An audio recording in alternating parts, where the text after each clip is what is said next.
So Meenakshi Kandolkar, this is the library of the Thomas Stephens Konkani Kendr. Can you tell us a little bit about it? Can you introduce the library to us? How old is it and how many books does it have? This library contains 16,000 books. Magazines are 15.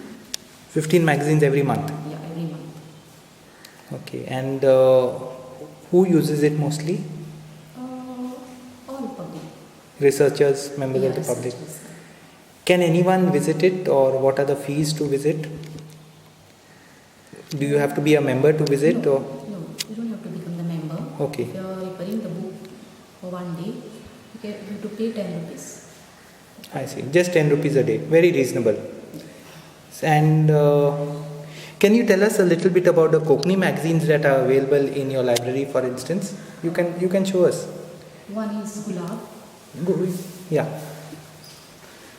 This is Gulab. Yeah. One is Jivi. Yeah. Zar. Yeah. Uzwar. Yeah.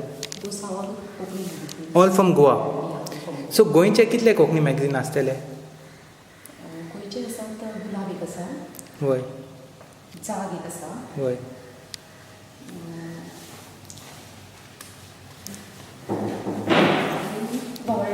वावराचो इश्ट 2 महिन्याची रोटी आणि sorry? Bimb. These are regular monthly magazines. But there are some magazines which come out irregularly, once in a way, no? Like East is a weekly, of course. Weekly, yeah. Ore Soy is not exactly, it's occasional, no? Occasional. It comes out occasionally. So you find that there is interest in reading these magazines or in researching issues, or how does it happen? People come here once in a way? Yeah, people come. People come. And what do they ask you for normally? Konkni books. Normally Konkni books. On a certain subject? Yeah, some students are coming for the Konkni authors, poem especially. How many Konkni libraries are there in Goa? Any more that you know of? I think there is one in Margaon. KBM runs their own libraries and bookshops and things like that, no? And also there is another one in Margaon next to the bus stand. I think so. Konkni library. Yeah, fully Konkni. So, any plans for new initiatives, or? We are putting our library online now. Okay. So the work is going on. Thank you. And can you just show us around at some of the books, maybe the oldest books or something like this? Any old book that you have? Which is the oldest book in this library? Oldest book. Yeah. No, yeah, not magazine, maybe books or something else. The oldest books we have in the library. Yeah. Taking We can. So these are all the card indexes, title. Yeah. This is title. Title cards. Okay. How many? 16,000. Yeah. And And this is the author. author card. A lot of work has gone into it.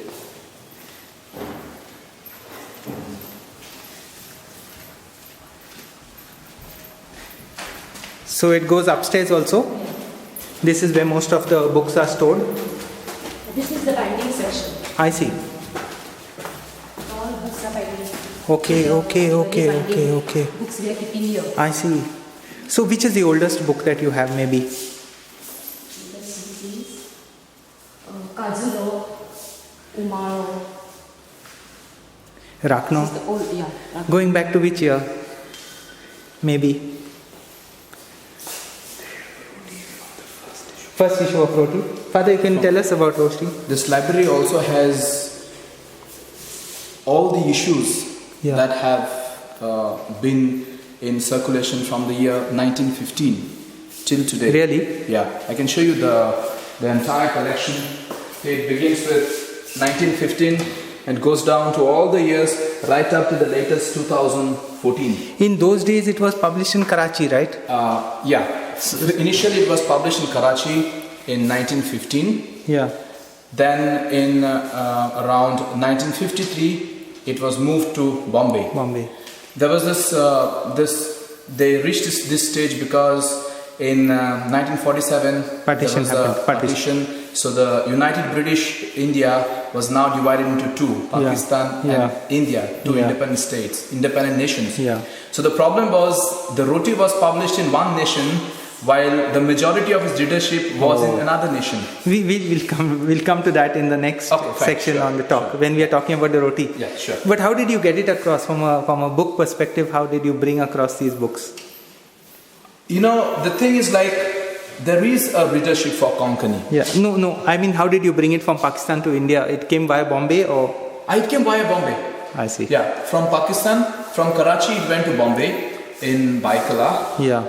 in a Gloria church, and from there it was moved 1964, June 1964, it was brought to Goa, and from then it is being under the care of the Jesuits. So this year, 2014, we are celebrating 50 years of its publication under the care of Jesuits. Earlier it was with the diocese. The Karachi diocese, the Bombay diocese, and then with the Jesuits. And Renova Sound, this magazine of the Goa diocese, goes back to which year? Okay. I don't have an idea of that. It says 91 here, but I'm sure they have. No, this may be just of the 91. That will be right here. This has here 1986. I see. Yeah. And no, then that's Jeevan. Sorry, this is Jeevan. You have sections on Indian linguistics and Yeah. a whole lot of. Yeah. Meenakshi, you can explain to me about this? Yeah. About the various Sections. sections. So this is on Indian linguistics This is and the Indian Linguistic. This is a Indica. I see. Indica, the history magazine Yeah. from Harris Institute. This is a National Geography. I see. Okay. A lot of magazines are coming from Manglo and places like that also, no? In fact, they are very vibrant in their publishing. This is the Gulab. From which issue? From the start.